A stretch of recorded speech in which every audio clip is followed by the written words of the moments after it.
Добър ден, добър ден. Аман, от мен паса ми я. Така, имаме една кола. Nissan Qashqai, че не знам коя година, 2010-2011 там някъде.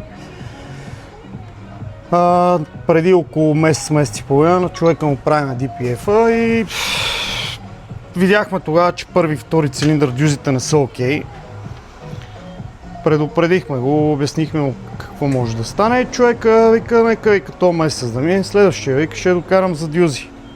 За нами даже 10 дена преди това ми звъня, записа си част човека, докара колата, сваляме дюзите, буквално на първи и втори цилиндър клапанчета с разпръсквачите бяха много зле.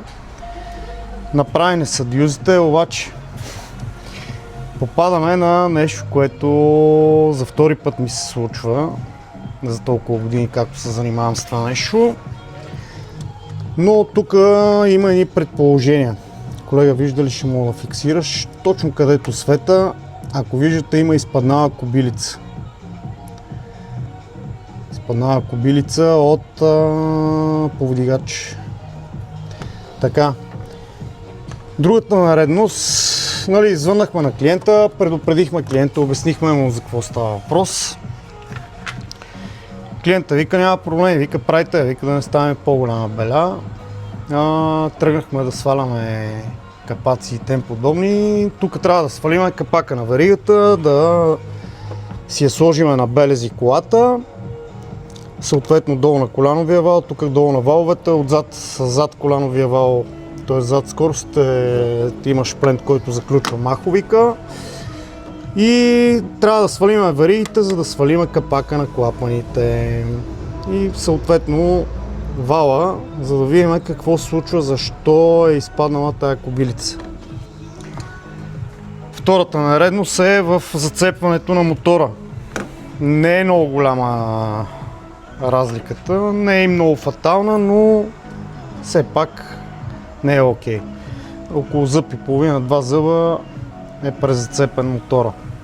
Тоест ние като сложихме инструмента, бягаше с зъб и половина. Напред ли бягаше? Напред.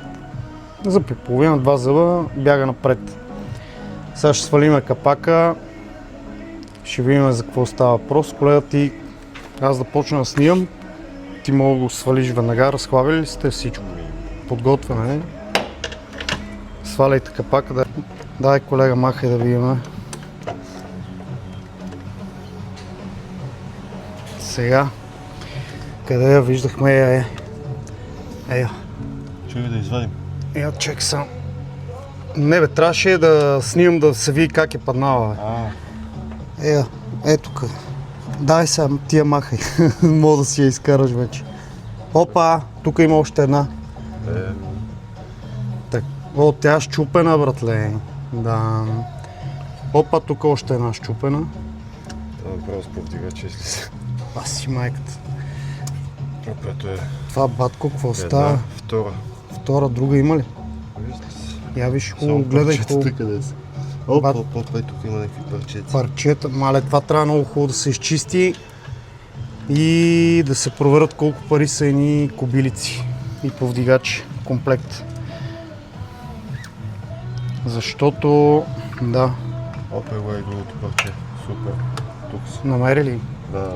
2 кобилици за 2 парчета. Добре, дай да видим валовете в какво състояние, защото и там ще е много интересно. Дано да няма поразии по тях. Ето защо са изпаднали. Така, това трябва да са някъде тук. Леко са пипнати, тук е леко... На този и на тази. Тоест, извинявам се, на тия двете. На тия двете. Тая е суха на копеле. Тая е леко мокричка. Добре. За сега видим и деруги, нараняване няма. Но... няма. Я само чекам. Ого, това си е яко надрано, брат. И тук е яко надрано.